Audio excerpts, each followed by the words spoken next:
Assalamualaikum warahmatullahi wabarakatuh. Waalaikumsalam warahmatullahi wabarakatuh. Semoga Allah selalu menjaga Ustadz, keluarga, serta tim yang bertugas.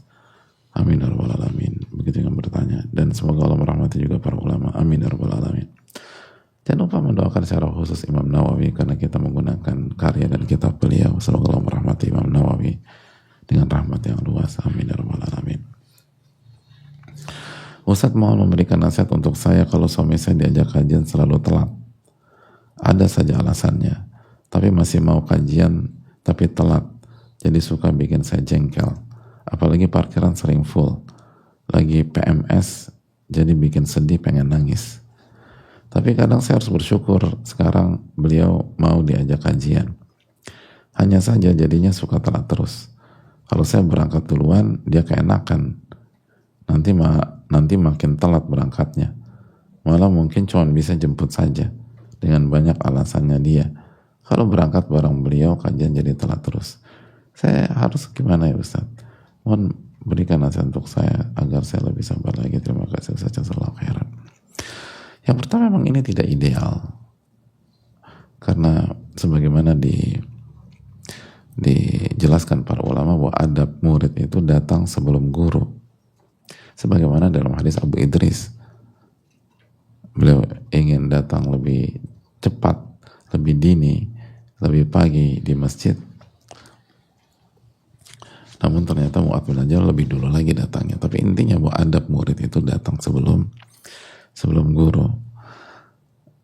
Jadi telat adalah salah satu kondisi yang tidak ideal dan kurang memenuhi adab ini.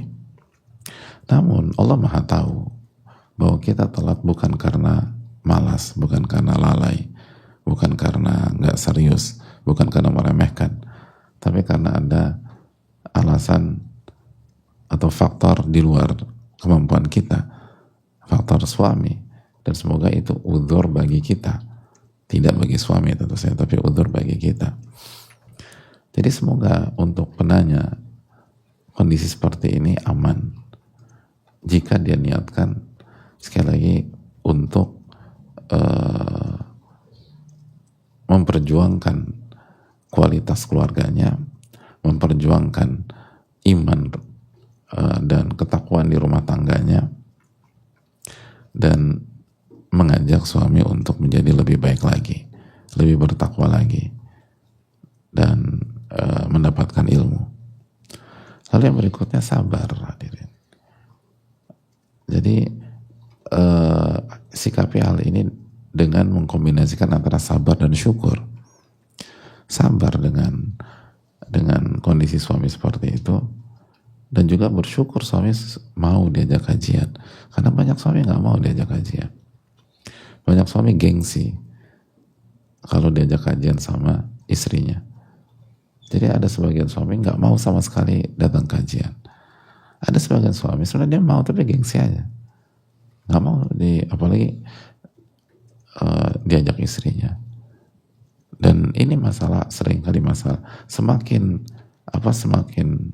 sering sebagian semakin agresif istrinya, apalagi ngajaknya sambil panik atau marah-marah karena terlambat, itu suami semakin ilfil, semakin nggak nyaman dan semakin gengsi.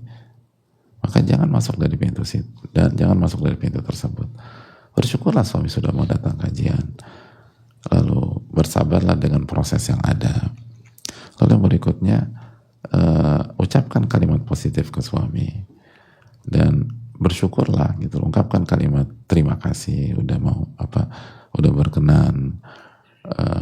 Semoga kita performanya lebih bagus lagi di pekan yang berikutnya atau di kajian yang berikutnya. Pokoknya banyak-banyak bersyukur dan kasih kalimat positif ke suami lah. Sehingga kalau Allah lihat bersyukur, Allah berfirman la in syakartum la azidannakum. Jika kalian bersyukur, aku akan tambah. Dan sekali lagi jangan nyerang suami, jangan bersikap buruk kepada suami, jangan marah-marah, jangan kesel, jangan muka cemberut, muka jutek, dan akhirnya kesimpulan suami ini gara-gara kajian kita ribut terus. Akhirnya itu tadi kesimpulannya ke sana. Kamu sadar gak sih? Kita tuh sebenarnya baik-baik aja. Kita ribut Selalu karena kajian. Nah itu. Jadi ini kajian yang bikin rusak rumah tangga kita. Jadi nanti bisa jadi arahnya ke sana. Padahal nggak ada hubungannya. Oleh karena itu bermain cantiklah dengan suami, minta pertolongan kepada Allah Subhanahu Wa Taala dan komunikasikan hal ini kepada suami sebagaimana kita berbicara kepada pemimpin kita. Itu yang dilakukan oleh wanita-wanita salehah di zaman dulu dan sampai hari ini.